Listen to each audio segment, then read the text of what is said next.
lot farther than you should have. But then you haven't met Frank Horgan either. Your ride's over, beauty. Time to die.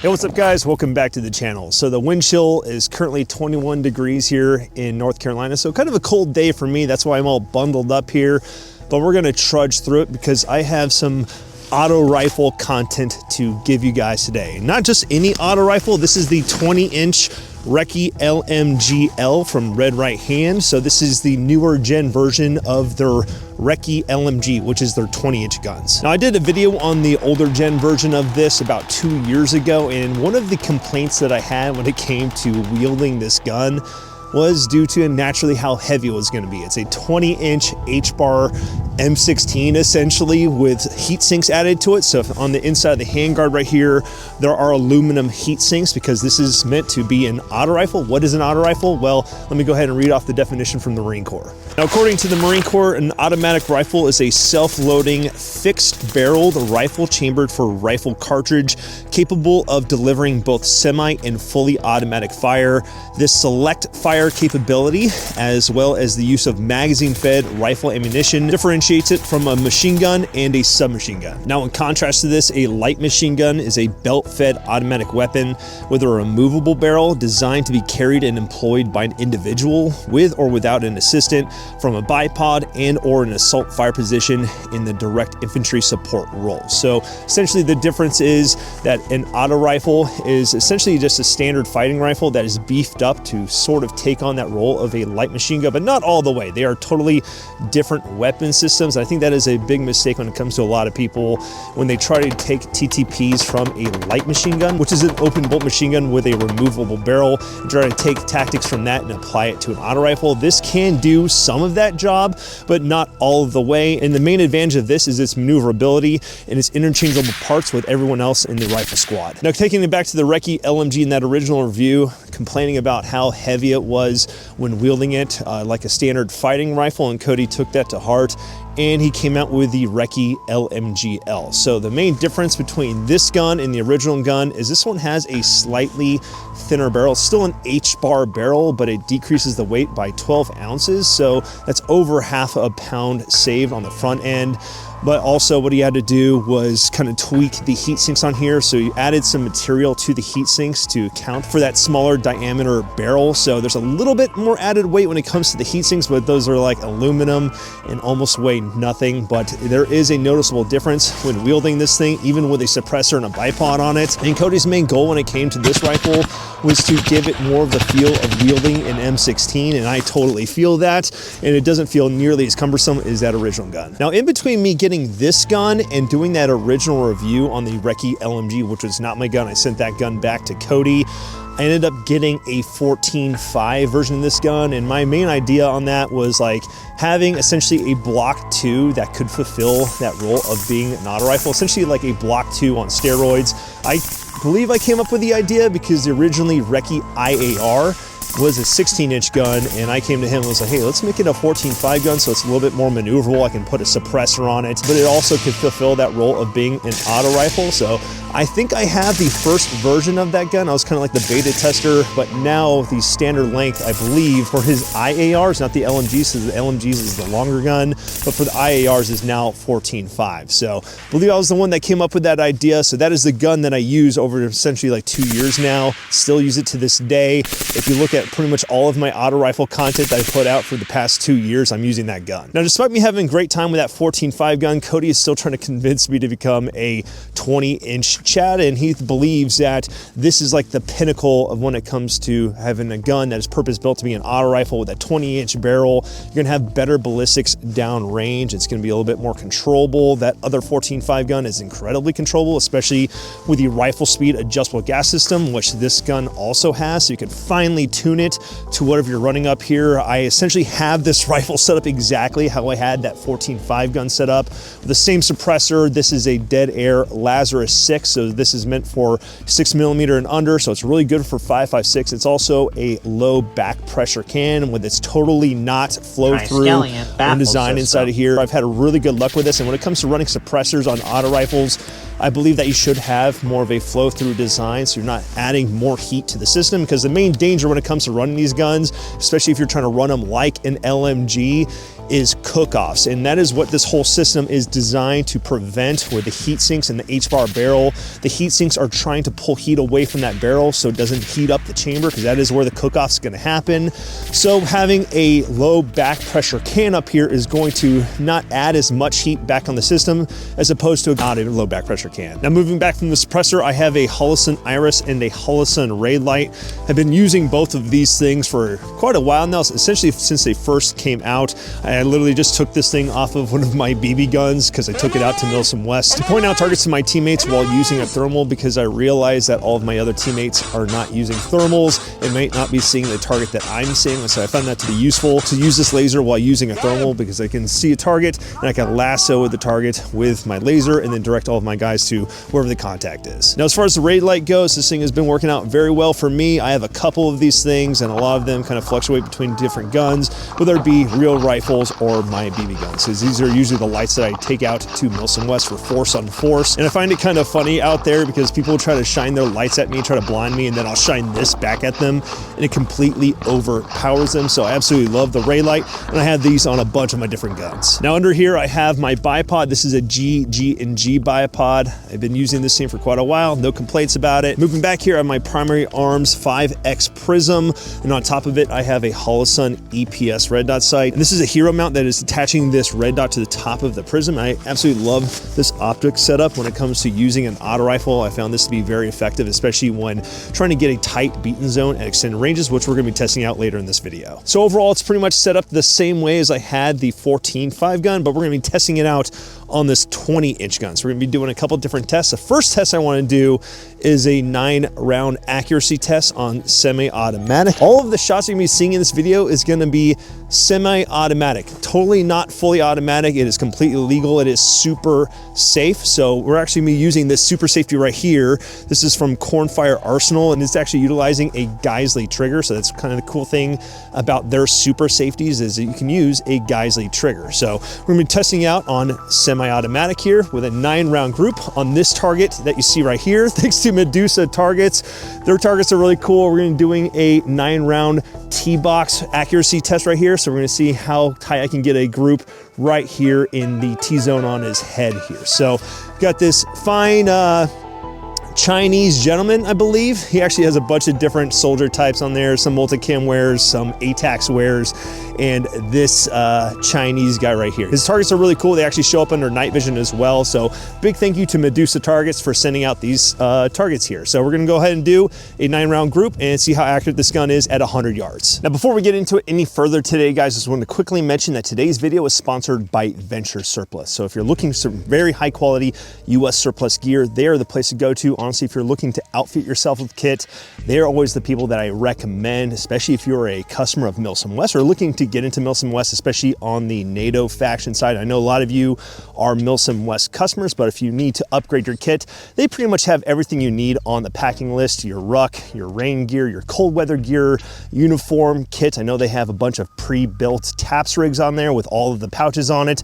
Very cool. So if you're looking to outfit yourself with kit, they're the place to go to. I'm actually going to be selling my own kit on their website. This bandolier that you see right here, the Speedball. Originally, I was planning on this thing releasing back in Black Friday, but due to unforeseen delays, it has been pushed off to February. So look out for it then. But in the meantime, check out their website. They have a ton of cool stuff. And while you're there, use my discount code Lead the Way, which will get you 10% off your entire order there. So big thank you to Venture Surplus. Now let's get back in this video.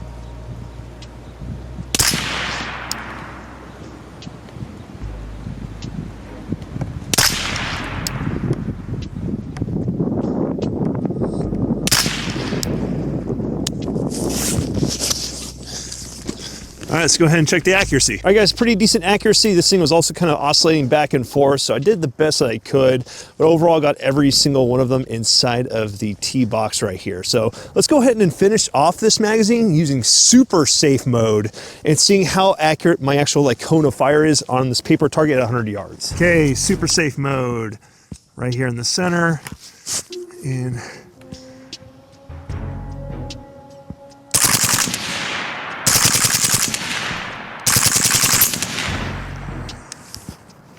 that goes fast. All right, guys, as you can see, I tore his ass to pieces. I think the furthest flyer I have is here on his trap, here on his shoulder, and his elbow, and then you got some in his hands right here. But as you can see, there are a ton of rounds here that are stacking very close to each other. So even if I hit him here in his little Chinese plates with a 20-inch AR, just sending 55 grain ammo screaming down range at him, I think he is still totally fucked, because even if I hit it and it stops it, you have other rounds stacking on top of it. So I think that this guy is cooked. So very controllable gun from the prone. I think that is where auto rifles shine, is when you're firing from a supported position from a bipod or even a tripod. The rate of fire in that test was a little slow for my liking when it comes to auto rifles, so I cranked up the gas by 1. It sounded like a BAR when I was shooting it, but I want the rate of fire to be a little bit faster. So especially at further distance, when I rip off a burst, I'm going to get more rounds on one target at the same time. I think that is the benefit of having a higher rate of fire versus giving it time to kind of jump around with a slower rate of fire. So I cranked it up by 1. We're going to tweak this as we go on in the video. Let's go ahead and test how controllable this is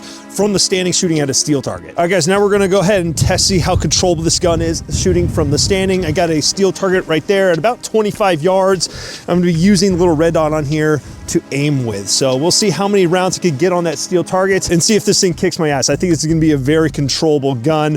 One thing to note, when you're going to shoot a gun that is on full auto or super safe, you got to plant your foot back here. Even if you're an experienced shooter, sometimes it can catch you off guard. So make sure to brace, and it's going to be a little bit of a different stance than if you're shooting on semi-automatic, like at a competition or something like that. All right, let's see how controllable this is. And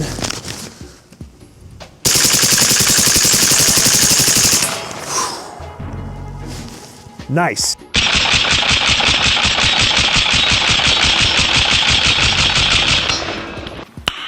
Nice. All right, so that was very controllable. I don't think I missed a single round on that steel target. Let's go ahead and do some transitions from that target over to that one, which is a little bit further away, I believe about 30 yards. So we'll do some bursts on that, kind of transition between the two and see how controllable it is.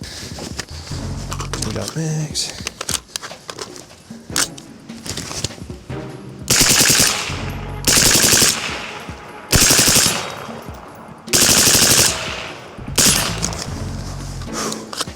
I like that rate of fire much better than the first test. I think I'm gonna stick to that gas setting. Right now I have it on gas setting number 7 when it comes to this particular suppressor. I was using just a normal dead air Sandman on this before, which is a 30 cal can. So I had it a little bit backed off more for that because it was a little bit more back pressure with that can versus this one. I needed at a higher setting to get that desired fire rate. All right, guys, now that I got the desired fire rate when it comes to this particular rifle, let's go ahead and transition over to the long distance range and see how tight I can get the beaten zone on this thing. All right, guys, I'm currently set up 400 yards away from a set of targets I'm going to engage with this rifle, and this is going to be our beaten zone test. So I'm going to see how tight the cone of fire is with this rifle or how tight the beaten zone is. So I'm going to engage the main steel target down there, and we're just going to see the effect that a rifle like this can have downrange while firing with a super safety to kind of mimic that automatic fire.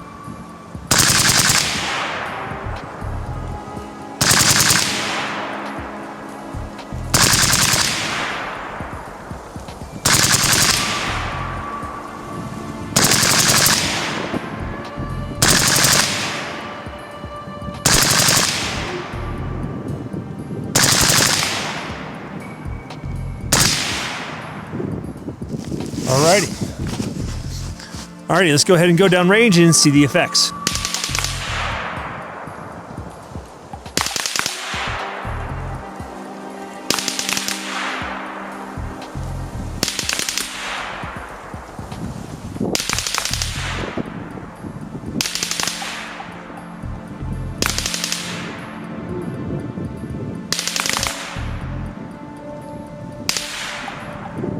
Alright guys, so this is actually some of the gnarliest effects on target I've seen from an auto rifle test. I was getting quadruple tap hits at 400 yards off of one burst. So I think that is very impressive. I have trained a lot on this recently, and I would say that if you're going to train with an auto rifle or using a super safety or force reset trigger, setting yourself up at range and seeing if you can tighten up your beaten zone is one of the most efficient ways you can actually train with the system. And I think that this is better than mag dumping into trash from like 50 yards away and burning ammo.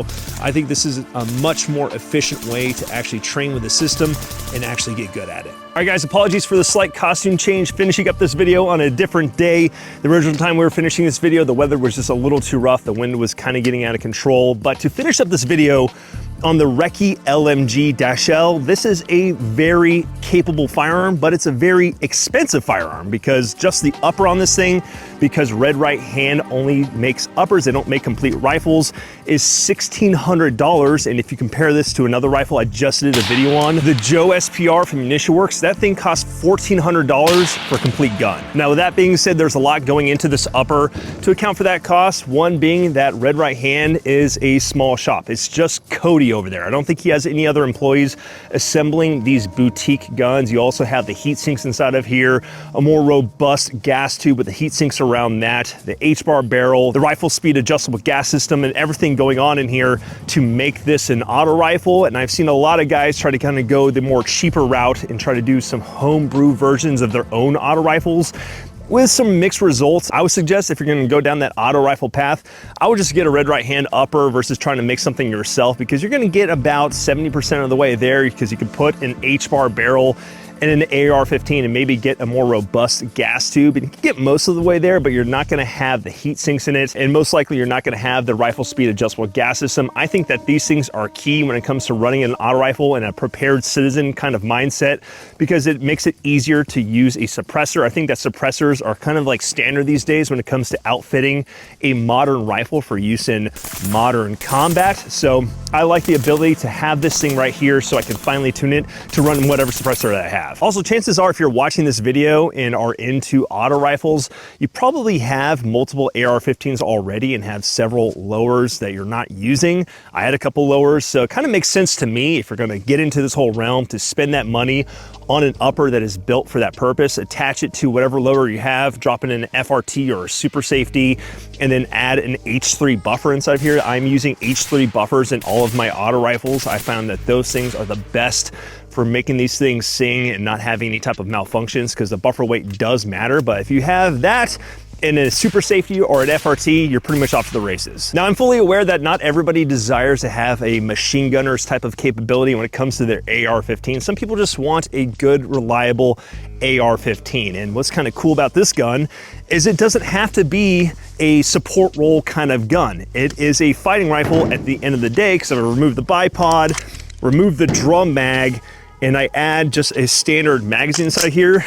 I just have an M16. I have a 20-inch AR-15. It doesn't feel any different than any of the other 20-inch guns that I have handled in the past, aside from it having a quad rail. Maybe if I had a lighter rail system on here, it would be a little bit lighter, but by all means, this feels just like any typical fighting rifle, though it is kind of long. I typically prefer a 14.5 gun. That is why I have the RECCE IAR, which is my 14.5 gun. But this 20-inch gun has really grown on me. This thing has been completely reliable since I first started testing it back during the summertime.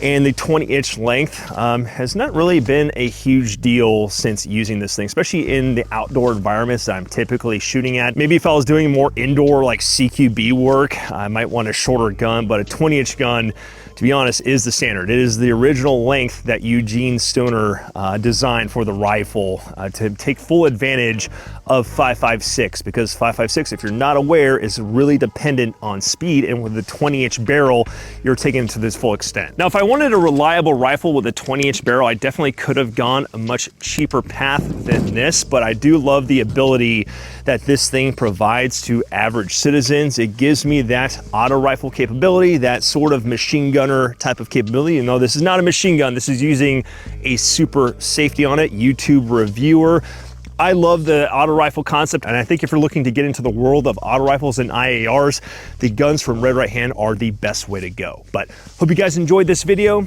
If you did, please consider dropping a like and subscribing. It is the best way to support the channel. The second best way to support the channel is go to patreon.com. Helps you buy guns, gear, ammo, all the kind of stuff that goes into running a gun channel. And it'll get you access to videos a little bit earlier than everyone else. But hope you guys enjoyed it, and I'll see you guys next time.